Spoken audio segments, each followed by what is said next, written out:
भूर्भुवः स्वः तत्सवितुर्वरेण्यं भर्गो देवस्य धीमहि धियो यो न प्रचोदयात्। जय गायत्री माँ, जय गुरुदेव, जय माता जी। और मेरा उन सभी भाई बहनों से सादर प्रणाम जो मेरी वीडियो डेली देख रहे हैं और मेरे चैनल को फॉलो करते हैं। और मेरी आपसे एक विनम्र निवेदन ये भी है कि आप इस वीडियो को ज़्यादा से ज़्यादा शेयर करें, जिससे आपका एक काम तो यही हो जाएगा कि आप दूसरों तक अच्छा ज्ञान पहुंचा रहे हैं। हमारे गुरुदेव कहते थे कि आप मेरा काम करो, मैं आपका काम करूंगा। गुरुदेव कहते थे हमें कुछ नहीं चाहिए, बस आप हमारा विचार इधर से उधर अच्छे लोगों में अच्छे विचारों को पहुंचाते रहो, जिससे लोगों की मानसिक स्थिति अच्छी बनी रहे और वो काम करते रहें। जैसा कि हम पिछले टॉपिक में पढ़ चुके हैं गायत्री के बारे में, और तो उससे आगे का टॉपिक है गायत्री इन शक्तियों का स्रोत है। यानी गायत्री किन किन शक्तियों का स्रोत है, हम आज इसके बारे में जानेंगे। गायत्री माँ सूक्ष्म शक्तियों का स्रोत है। पहले भी हम बता चुके हैं कि एक अव्यय निर्विकार अजर अमर आत्मा की एक से अधिक हो जाने की इच्छा ही शक्ति बन जाती है। इस इच्छा स्फुरण या शक्ति को ही ब्रह्म पत्नी कहते हैं। इसी प्रकार ब्रह्मा से एक से दो हो गए, अब उसे लक्ष्मी नारायण, सीता राम, राधे श्याम, उमा महेश, शिव शक्ति, माया ब्रह्म, प्रकृति परमेश्वर आदि नामों से पुकारने लगे। अब इन सभी शक्तियों का जब हम सूक्ष्म रूप में देखते हैं, क्योंकि अब ये सब तो निर्माण रूप में आ चुके हैं, तो ये क्या है, सूक्ष्म शक्तियों के रूप में थे।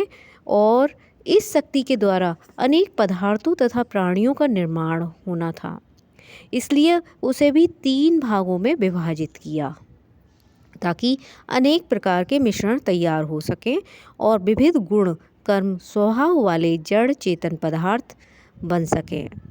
ब्रह्म शक्ति के अन्य 3 टुकड़े हुए, सत रज तम। इन्हीं नामों से इसको पुकारा गया।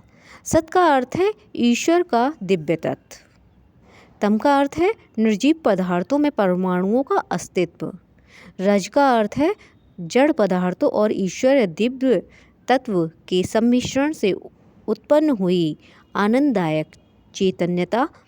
यह 3 तत्व स्थूल सृष्टि के मूल कारण हैं। इनके उपरांत स्थूल उपादान के रूप में मिट्टी, पानी, हवा, अग्नि, आकाश, ये 5 स्थूल तत्व और उत्पन्न होते हैं। इन तत्वों के परमाणुओं तथा उनकी शब्द, रूप, रस, गंध, स्पर्श तन्मात्राओं द्वारा सृष्टि का सारा कार्य चलता है। प्रकृति के 2 भाग हैं। सूक्ष्म प्रकृति जो शक्ति प्रवाह के रूप में प्राण संचार के रूप में कार्य करती है, वह सत रज तममयी है। स्थूल प्रकृति जिससे दृश्य पदार्थों का निर्माण एवं उपयोग होता है, वे परमाणुमयी है। यह मिट्टी, पानी, हवा आदि स्थूल पंच तत्वों के आधार पर अपनी गतिविधि जारी रखती है। हम सभी ये जानते हैं कि इन सब से मिलकर एक ब्रह्मा बने थे। उसकी स्फूर्णा से आदि शक्ति का आविर्भाव हुआ। इस आदि शक्ति का नाम ही गायत्री है। जैसे ब्रह्मा ने अपने 3 भाग के लिए सत, जिन्हें ह्रीम तथा सरस्वती कहते हैं, रज जिसे श्रीम या लक्ष्मी कहते हैं, तम जिसे क्लीन या काली कहते हैं। वस्तुतः सत और तम 2 ही विभाग हुए थे। इन दोनों के मिलने से जो धारा उत्पन्न हुई वह रज कहलाती है। जैसे गंगा यमुना जहाँ मिलती है, वहाँ उनकी मिश्रित धारा को सरस्वती कहते हैं। सरस्वती वैसे कोई पृथक नदी नहीं है। जैसे इन 2 नदियों के मिलने से सरस्वती हुई, वैसे ही सत और तम के योग से रज उत्पन्न हुआ और ये त्रिधा प्रकृति कहलाई।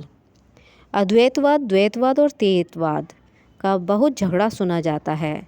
वस्तुतः ये समझने का अंतर्मात्र है। ब्रह्म, जीव, प्रकृति, यह तीनों ही अस्तित्व हैं। इनमें एक ब्रह्मा था, ये ठीक है, इसलिए अद्वैतवाद ठीक है।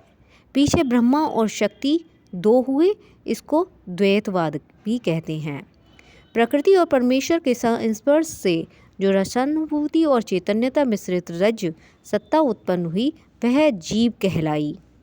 इस प्रकार द्वैतवाद भी ठीक है। मुक्ति होने पर जीव सत्ता नष्ट हो जाती है। इससे भी स्पष्ट है कि जीवधारी की जो वर्तमान सत्ता मन, बुद्धि, चित्त, अहंकार के ऊपर आधारित है, एक मिश्रण मात्र है।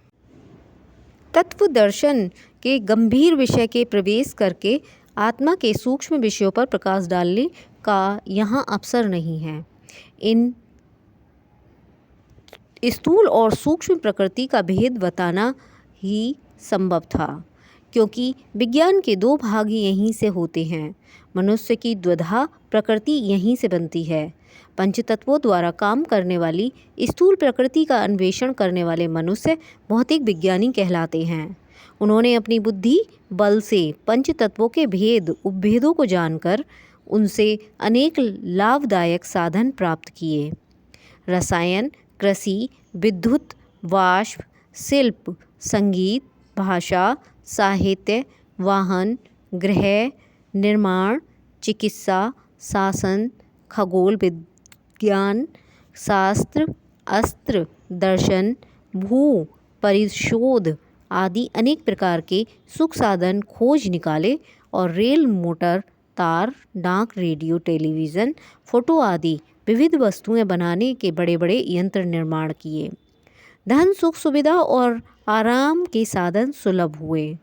इस मार्ग से जो लाभ मिलता है उसे शास्त्रीय भाषा में प्रेय या भोग कहते हैं। यह विज्ञान भौतिक विज्ञान कहलाता है। यह स्थूल प्रकृति के रूप की एक उपयोग की विद्या है। सूक्ष्म प्रकृति वह है जो आद्य शक्ति गायत्री से उत्पन्न होकर सरस्वती, लक्ष्मी, दुर्गा में बढ़ती है। ये सर्वव्यापिनी शक्ति निर्जड़ी पंचतत्वों से कहाँ अधिक सूक्ष्म है।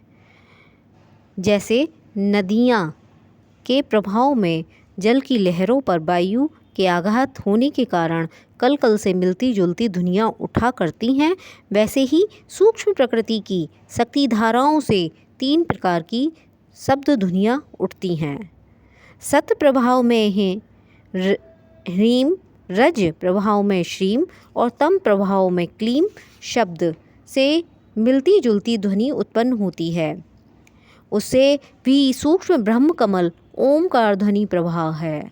नादियों की साधना करने वाले ध्यान मग्न होकर इन ध्वनियों को पकड़ते हैं और उसका सहारा पकड़ते हुए सूक्ष्म प्रकृति को भी पार करते हैं। ब्रह्मा सायुज्य तक पहुंच जाते हैं। यह योग साधना पथ गायत्री महाविज्ञान के तीसरे खंड में आपको सुनने को मिल जाएगी। आज के लिए इतना ही काफ़ी। कल बात करते हैं नेक्स्ट टॉपिक की। तब तक के लिए मुझे आज्ञा दें। मेरा आप सभी को सादर प्रणाम। धन्यवाद।